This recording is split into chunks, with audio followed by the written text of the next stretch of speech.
बिस्मिल्लाहिर्रहमानिर्रहीम। अस्सलाम वालेकुम मेरे प्यारे सजनों, भराओ, भैनों ते पापिओ। आज मैं फिर तुहाडे नाल पंजाबी और पटवारी विच गुफ्तगू करांगा। मैं तुहाडे नाल नई वफाकी काबीना तहरीके तहफ़्फ़ुज़ आइन दी कौमी कॉन्फ्रेंस PTI दे अंदर ग्रुप बंदी और मरियम नवाज दी कारकर्दगी से एक साल की कारकर्दगी के बारे गुफ्तगू करांगा। कबल इससे कि मैं अगे गुफ्तगू वधावां, तुहाडे कोल गुजारिश है कि तुसी मेरा YouTube चैनल नवाज रज़ा के साथ, नवाज रज़ा के साथ इनू सबसक्राइब कर लो। अगर तुसी सबसक्राइब नहीं किया तो फौरी तौर पर सबसक्राइब करो और अहबाब नाल शेयर करो और आइकॉन का बटन दबाना ना भूलो कि जो वीडियो लोड की जाए तो सबसे पहले तुहानूं इतला मिले। नाज़रीन कराम, पाकिस्तान की तारीख विच एक कमज़ोर हुकूमत जी हुई उन्होंने काबीना ही बता सकते।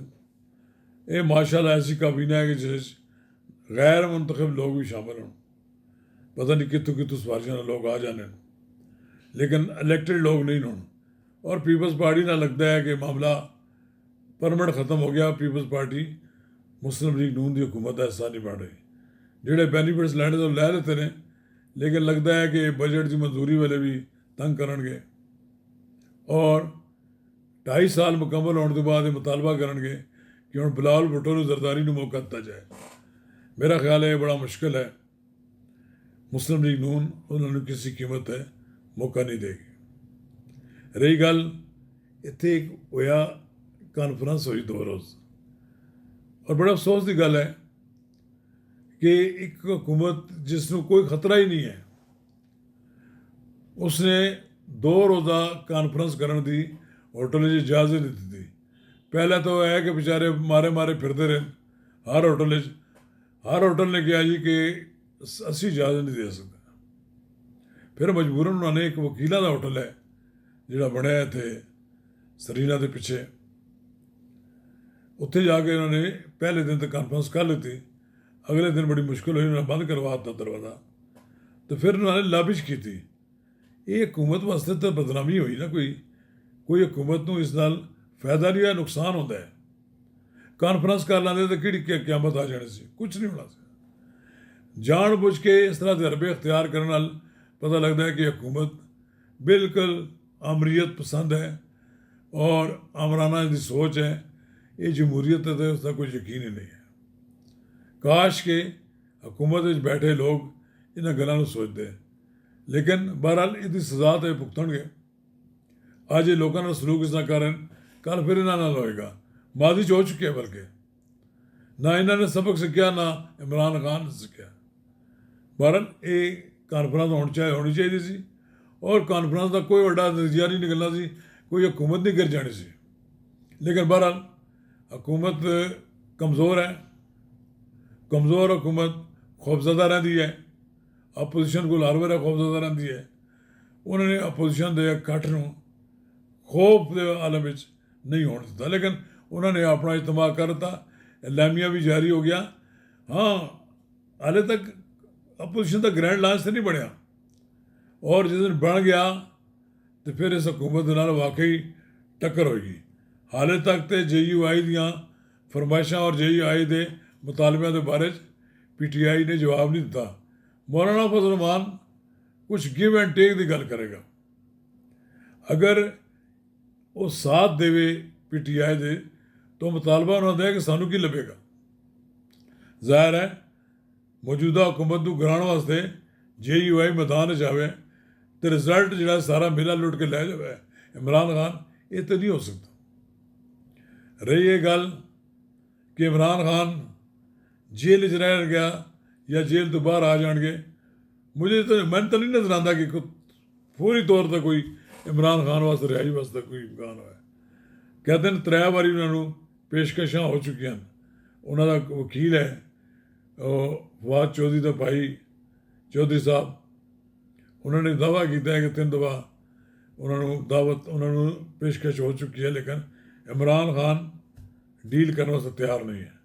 यानी वो डील की है, उसकी नोयत तफसीलात तो सामने नहीं आईया, लेकिन कहा जाता है कि इमरान खान को किया गया तू मुल्क तो बाहर चला जा और खामोशी इख्तियार कर ले और कोई शोर शराबा ना कर, तो फिर तेन रिहा कर देंगे। लेकिन रिहाई भी इतनी जल्दी कोई इम्कान नज़र नहीं आता।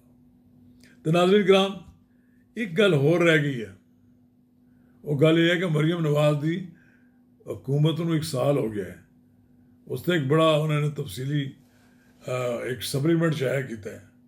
उस सप्लीमेंट के बारे लोगों ने तनकीद तो की है और किसी हद तक शायद तनकीद को बजा भी किया जा सकता है, लेकिन ये ज़रूर है कि हुकूमत अपनी कारकर्दगी लोगों तक पहुँचाती है। 90+ के करीब उन्होंने प्रोजेक्ट्स ऐसे उन्होंने जोड़े हूँ थोड़ी हुकूमत ने शुरू किए। इस लिहाज से मरीम नवाज की हुकूमत जी है वो नंबर 1 पोजीशन पर है और मरीम नवाज ने एक लिहाज नाल पूरी सियासत में छा गई है कि जी तनाई है मुस्लिम लीग नून की वो बड़ी हद तक पंजाब में ख़त्म हुई है। पंजाब के अंदर मरीम नवाज ने एक बार फिर मुस्लिम लीग नू ऊपर बुलंदी तरफ लै गई है। अब देखने की गल है क्या मरीम नवाज नू मजीद अरसा इसी तरह खुली तरह कम करने का मौका मिलेगा। हाँ, अगर मिलेगा तो मैंने लगता है कि मरीम नवाज मुस्लिम लीग नून की मकबूलीयत को बहाल करने में बड़ा किरदार अदा करेंगे। ये उसी सूरत मुमकिन है कि मरीम नवाज की जो सोच है, जो उन्होंने काम है कि मैं कुछ करके जावां, उन्होंने मौका मिले और उन्होंने काम किया तो यकीनन उसके बड़े मुस्बत नताइज बरामद होंगे। लेकिन हुकूमत को भी चाहिए कि अपोजिशन भी जीण का मौका दे, अपोजिशन को भी अपने ख्यालात इजहार करने वास्ते इज्तिमा करने की इजाज़त मिलनी चाहिए। ये आइन का तकाजा है। किसी जमात और किसी ग्रोह को तुसी इकट्ठे होने तो नहीं रोक सकते हो, उन्होंने इकट्ठे होकर बहन और अपने मसाइल तक गौर करने तो नहीं रोक सकते हो।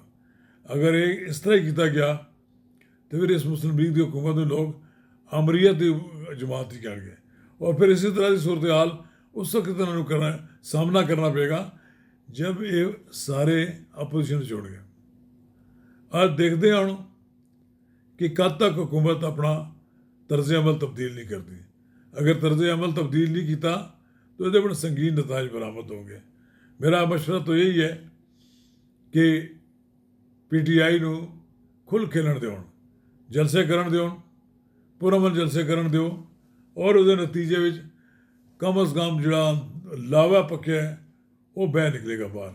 लेकिन अगर लोगों का खौफ व राज मुसलत किया रखा तो बड़े संगीन नताइज बरामद होंगे। शुक्रिया।